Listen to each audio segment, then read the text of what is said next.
बिहार को महाराष्ट्र और गुजरात के स्तर पे लाने के लिए कोई ऐसी आपकी प्लानिंग है, ऐसा कुछ है? बिहार को अगले 10 साल में अगर 28वें नंबर से उठ के 10वें नंबर तक भी पहुंचना है, देश के 10 अग्रणी राज्यों में शामिल होना है, तो 3 चीज़ों में आमूलचूल परिवर्तन की ज़रूरत है। पहला है शिक्षा, दूसरा है पूंजी की उपलब्धता, स्वरोजगार, तीसरा है खेती को आमदनी की दिशा में। खेती जो बिहार में होती है ये खाने की खेती है।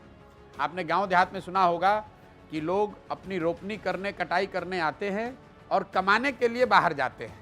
मतलब खेती वो क्यों करने आते हैं? खेती इसलिए करने आते हैं ताकि बाल बच्चा का पेट भरता रहे। बिहार के बाहर के निवेशक या पूंजीपति निवेशकों को कोई आएंगे? जरूरत नहीं है।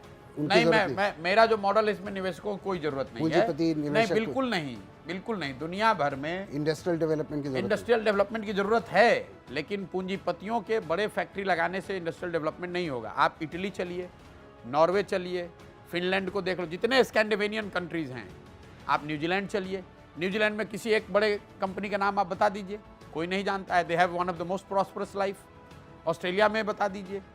तो सिर्फ बड़ी कंपनियां, एक यहाँ चीनी मिल लगेगा तो मान लीजिए 4000 लोगों को नौकरी मिलेगी, लेकिन अगर 4 लाख लोगों को पूंजी मिल जाए तो हर आदमी कुछ ना कुछ रोजगार कर पाएगा। तो I am a great believer marrying the education and skills with capital, availability of capital, that will create jobs and jobs will lead to consumption.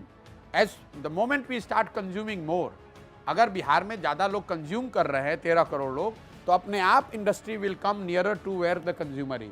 अगर बिहार में सीमेंट की खपत बढ़ेगी तो सीमेंट कंपनियों को मजबूर होकर यहाँ सीमेंट कंपनी लगानी पड़ेगी।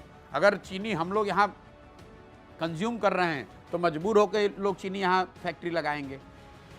13 करोड़ लोग हैं, हमें ये करना है कि वो लोग उन प्रॉस्पेरिटी में ऊपर बढ़े।